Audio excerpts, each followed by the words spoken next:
Hey guys, welcome back to the second part of the failed garden bed series. And in the first video, we took 4 garden beds that had failed midsummer because they were overplanted and had an improper combination of plants. The tomatoes and the zucchinis and the pumpkins essentially didn't get along together in that small of a space.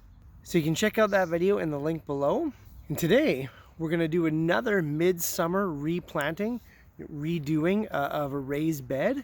And it's going to go much the same way. So let me show you what I'm talking about. Now this bed here is a 2x8 bed. And at first glance, yes, it does look like a failed bed. But it really wasn't. It had 9 Starfire heirloom bush tomatoes in here. I pulled off probably close to 22 pounds of tomatoes on this thing. So it definitely produced. Once I pulled the tomatoes, I stopped watering it. There was a zucchini in here that's kind of coming back to life. I might leave it in here just to see if I could get some late zucchinis. But for the most part, we are going to replant this thing. So the original plan was to use my go-to quick crop for Esplanade spinach. But I think with this one, we're going to try, and it might be a bit warm, we'll see, but I want to see if I can grow Pac Choi at the end of summer here in Victoria. So I've decided to leave the zucchini in place. I will work around it. So I'm going to get started and clear out this bed, no-till style.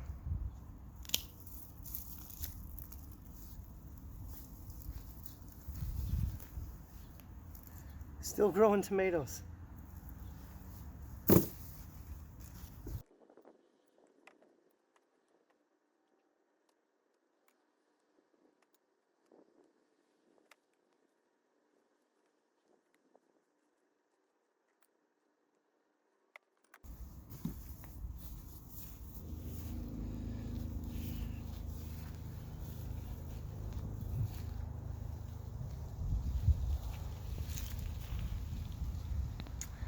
So there you go. Took less than 3 minutes to clear that bed. And as you can see, not only have I not disturbed the soil, I haven't even disturbed the mulch layer. So because we are lasagna gardening or sheet mulching with this bed, the next step is to simply lay down our potting soil so that we can then plant the seeds. So in the previous video, I showed you how I make this special potting soil. Basically, my theory is that, planting seeds like this, you're essentially planting baby plants. And so you wouldn't use regular compost. You wouldn't use the existing dirt that was in that bed. If I was planting a speedling tray of seedlings, I would use a specialized seeding potting mix. And so that's what this is. It's essentially 1/2 compost and then 1/2 coconut fiber or peat if you can't get the coconut fiber. I do prefer to use the coconut fiber because it is a renewable resource. And then I add a few soil supplements in there to really boost it, because I know these young plants, the better the head start they get, the better the crops I'm going to get in the future. And so I'll add things like Epsom salt, canola meal, rock dust, seaweed extract, rock phosphate. But one of the best items you can add, and if it's the only item you add, it's alfalfa meal. Now alfalfa meal contains a rooting hormone, treacontanol. And so when that alfalfa meal, whether it's the pellets or the powder, comes in contact with the soil, it releases this hormone. And when you've got germinating bok choy or spinach or lettuce or whatever it is, those roots will use that hormone to supercharge themselves. And as you all know, the better the root system, the better the plants. The better the plants, the bigger the harvest. So I'm going to go ahead and lay down a layer of this seeding mixture so that we can then put in our 2 rows of bok choy.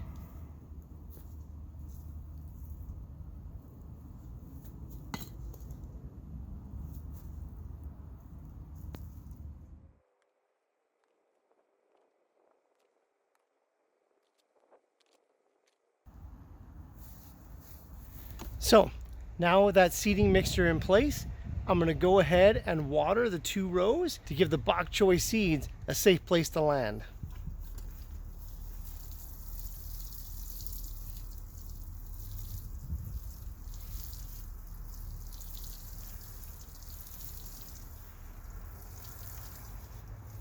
Okay, so now with that first layer of potting mix watered, I'm going to go ahead and plant the seeds. So the seeds I'm using are a dwarf white stem Pac Choi. I think they're from West Coast Seeds. I got it as a promo early on in the year, never got around to using it, so now's the time. So because this is going to be a one and done crop, I'm not going to be too worried about seed spacing, because I just want one big bountiful harvest before I put the fall crop in here. So, you know, if this was a late winter, early spring bok choy, you know, I'd be really diligent about where I'm planting it, because, you know, I'd be harvesting it for several months, but this is just going to be a one and done. All right, it's getting super hot out here, so we only have 2 more steps to do. I got to cover the seeds with another layer of that seeding soil mixture, and then I got to water them.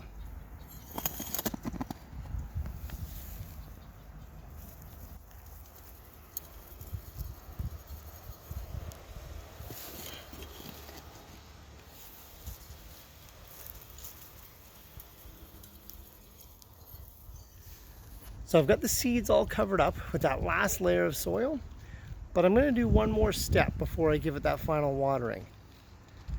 I'm going to put a thin layer of mulch in between the rows, just to help with keeping that moisture in, to stop erosion. It'll add more organic matter and more nutrients back into the soil. Basically give this bed that edge so that I know this bok choy is going to be successful at the end of the summer.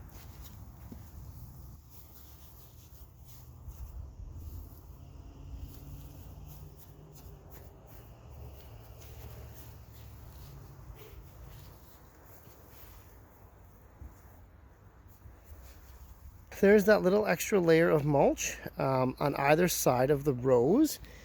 You know, I've left where I've planted the seeds open, you know, so that they can come up. Oftentimes seeds, you know, won't be able to break through that mulch layer if it's too deep. So I left that part open, but we now have enough mulch in there so that this bed will be retaining moisture. It'll be full of organic matter. The top layer will be teeming with life, and it'll give these seeds the best chance to produce the best crop. So all we have left now is just to water the bed, and then we're done.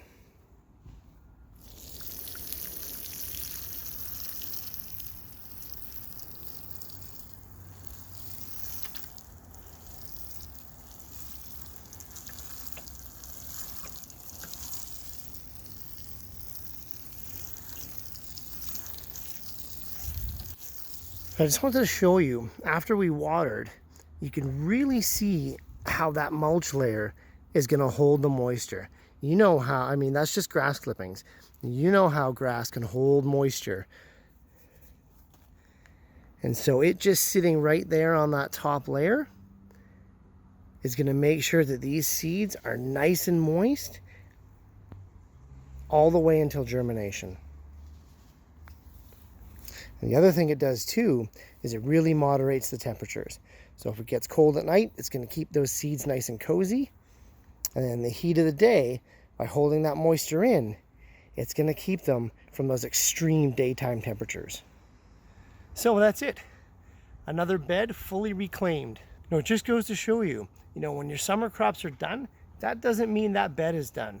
You know, clear it out, do some lasagna gardening, get some quick crops in there, like a lettuce or a spinach or, you know, in this case, a bok choy, and continue the harvest, continue the season on. So we'll revisit all these beds, you know, in about a week to 10 days.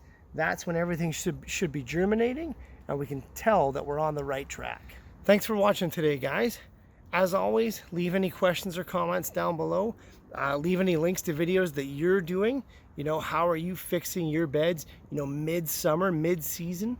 You know, how are you multi-cropping? Are you decimating the entire bed? Are you leaving certain plants in and then planting new plants around them? There's no one right way to do it. Well, that's all for today. Click subscribe if you haven't already. For those of you that have, I thank you. I really do appreciate the support, and I'll see you next time.